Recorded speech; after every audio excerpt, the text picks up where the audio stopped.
Hey, good evening. It's Wednesday, May 1st, and welcome back to Everyday Talk 24/7.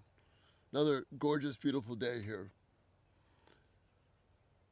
The thumbnail tonight says, Open your eyes.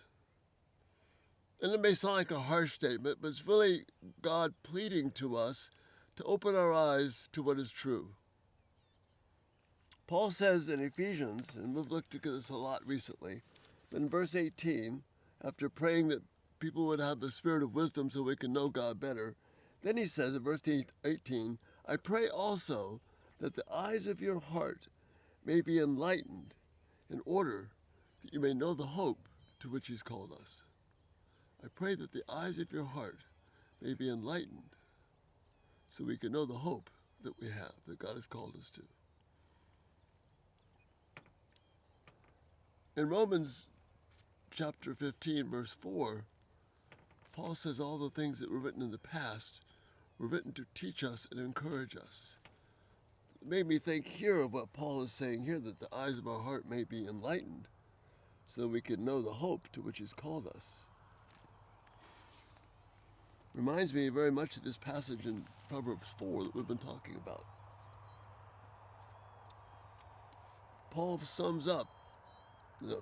Solomon sums up what David has been saying, his father. Now he's saying to us, my son, pay attention to what I say. Listen closely to my words. Do not let them out of your sight. Keep them within your heart.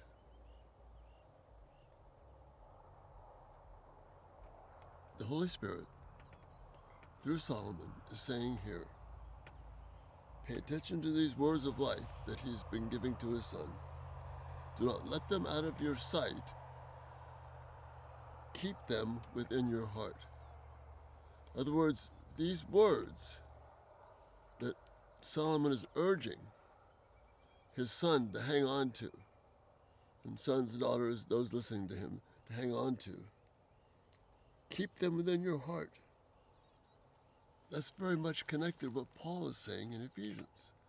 I pray that the eyes of your heart will be enlightened so that you can see truth.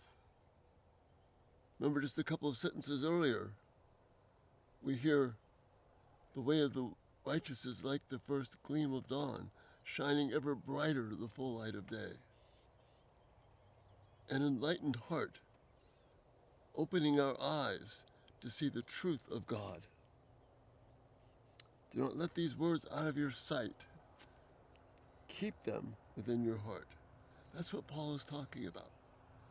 Okay, so what's the connection here to life? Every day, you and I face opportunities.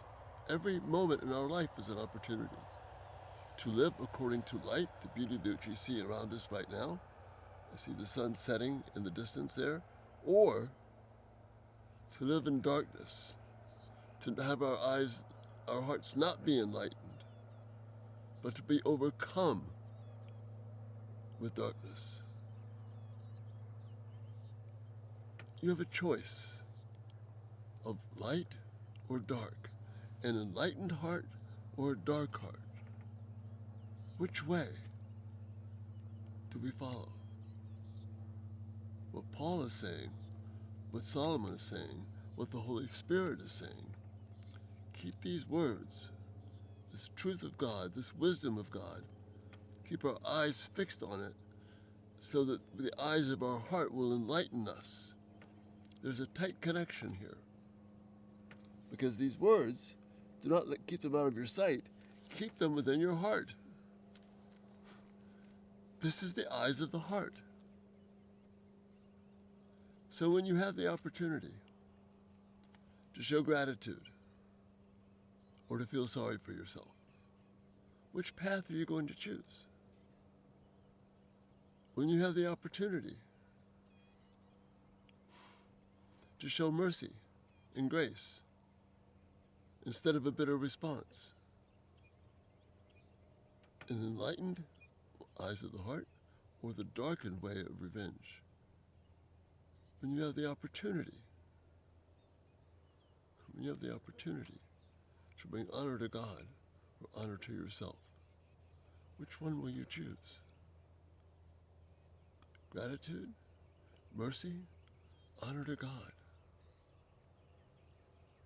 Those are three practical things that if our eyes of our heart are enlightened, we will choose those things because we see that they're life. And no matter what our feelings tell us, if we're overcome with revenge and bitterness, if we're overcome with just anger instead of mercy, if we're overcome with self-protection rather than living for the honor of God, that's the path of darkness. So think carefully about this. These three opportunities to live by an enlightened heart,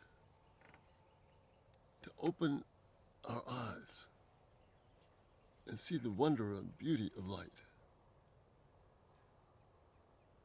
to choose the path of gratitude. Paul says that keeps us from all kinds of sin. Sexual sin, selfishness, greed, all that. Gratitude keeps us from that. If we want to live by mercy and show mercy and grace because that's what's given to us, that builds our relationships. If I want to live in a way that brings honor to God instead of me, I'm investing in things that are important and eternal, and not something that is focused on making me special, but on something that's showing that God is special.